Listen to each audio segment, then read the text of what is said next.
All right, so here's take 3, 4, 5. I don't know what it is.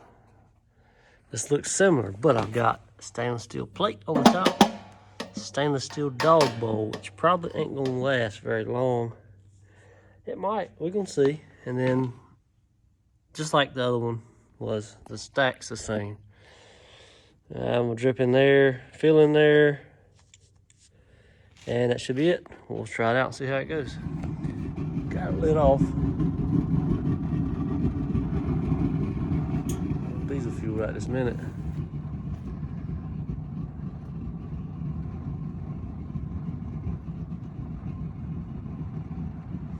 Start giving her a little bit of oil. It'll take a few minutes for it to get hot.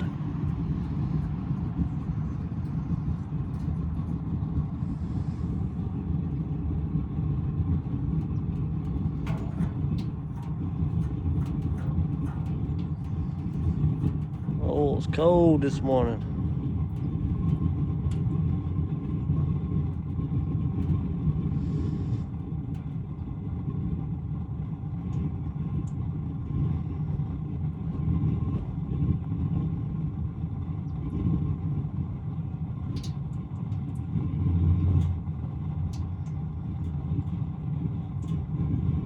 Give it the minimum amount.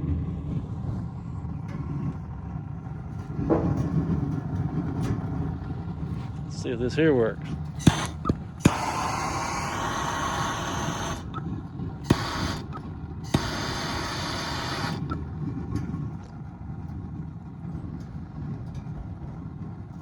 Huh.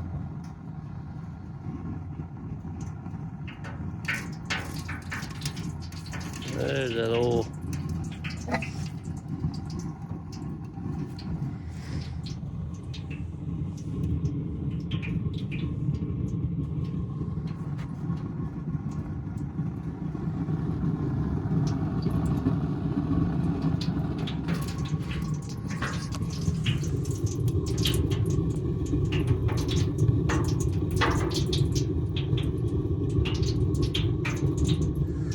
I'll come back to you and we'll see how she does after she warms up. Well, I'm having trouble getting the oil to get going, so I've pumped it full of diesel. It's blowing a little bit of fire out up there, I can see it. But it's cold, it's like 40 to 30. It got down to like 35 last night, and this oil's just been sitting out here, so it's cold. So I'm trying to get that bowl down there pretty hot, but taking some time.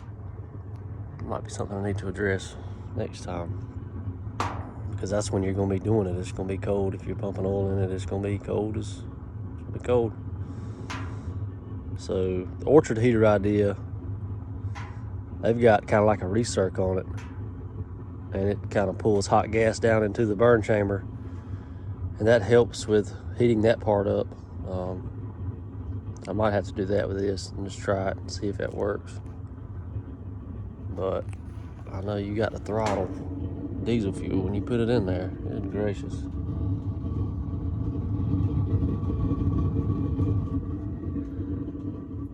Now it's just oil going in there as it takes off. So we'll see if that's hot enough. All right, so it didn't work all that good. It wouldn't get hot enough to vaporize the oil, and it was still smoking some. It just wouldn't get hot. And I had it oil going wide open. So what I did is I mimicked the old orchard heaters. You can see what I've done. I've added this here elbow. This is my drip line hole. And what this does is it will recirculate some of the heat into here to help heat up the oil. That's what my understanding of it is anyway. So we will see. And regular orchard heaters, similar to this, it'll have like a little damper or something you can regulate your air with. But I'm gonna try this out and see if it works, and we'll go from there. So here's this thing lit up.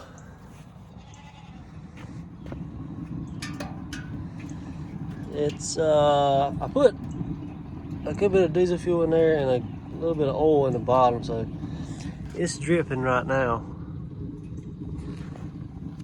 But so it's been running for about 5 minutes. Still warming up, I think. But what a difference. I mean, look at that. And I don't have an air regulator or any kind of block off, but I've got some oil in the pan. Hello. There we go, that popping again. And I had a good bit of diesel, but I believe all the diesel's gone. I can still see some liquid down in there. But don't be hating on my welding. But it's working a lot better. Let me get my temp gun real quick. I'll tell you what that is. So a while ago, I could not get it over 800.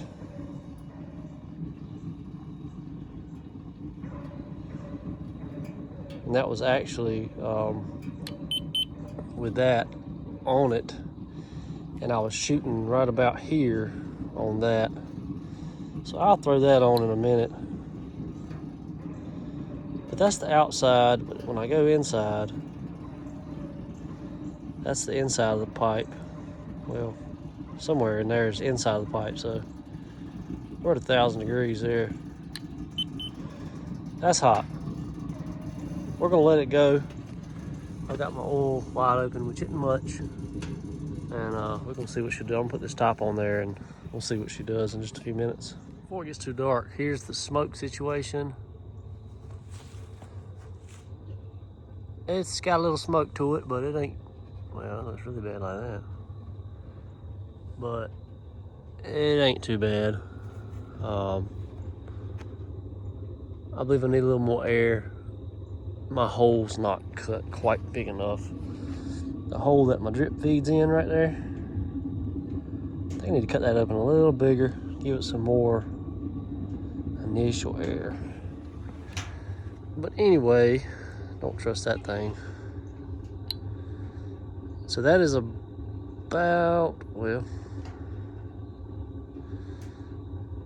that is somewhere, my laser's gone. That's about the top of the stack. So we'll see. This is just oil. All the diesel's long gone. So we'll see what she'll do.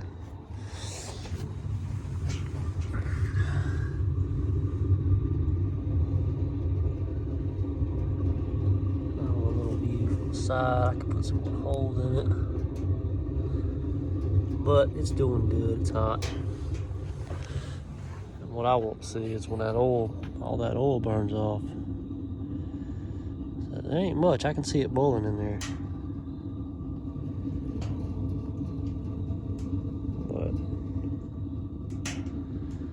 I'm still shooting for hot. I mean, I want to have to knock it down. So the melting pot, the aluminum pot that melted, it got so hot right here that right before that pot melted, this quit reading. I think it was like, I don't know, it was over 1,000 degrees. So I don't know what was different. Well, the only thing is different about it, well, not including this recirc, I had the aluminum top and the aluminum pot. So now I have that stainless steel bowl and that stainless steel lid on top. So that's the only thing different. And now this elbow, this recirc elbow. But, so I guess it's just that stainless is just not getting that hot. I don't know. Let's see just how hot the bowl temperature is at the very bottom. So it's plenty hot. That's shooting right at the bowl. So it's 600 degrees. I mean, it's right at where it needs to be. It needs to be a little hotter. See, it's cooling off now. Some might ask why I haven't just given up the drip feed system.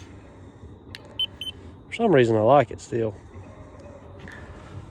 I know I can cut that oil off and it's gonna turn off. Now, if I had a little air regulator that you see on some other orchard heaters, that'd do the same thing. Right now, I don't have anything sealed off down there. So air can still get in, and if I fill it full of oil and I want to cut it off, I just can't. I can't walk away from it until it's completely out of oil. So this drip feeds, I can cut it off, and within 5 minutes it's off. There's your smoke now, but it's cooled off too. So, but that's what it is. I know I need more fuel and more air to get some more heat, but it's cooling off now. And plus, I don't have much head in my bucket. It's still flowing some, not much. So that might be an upgrade, is to increase the size of this here tubing and this metering valve, so I can get a little bit more flow out of it. Anyway, that's enough for now. Calling it a day.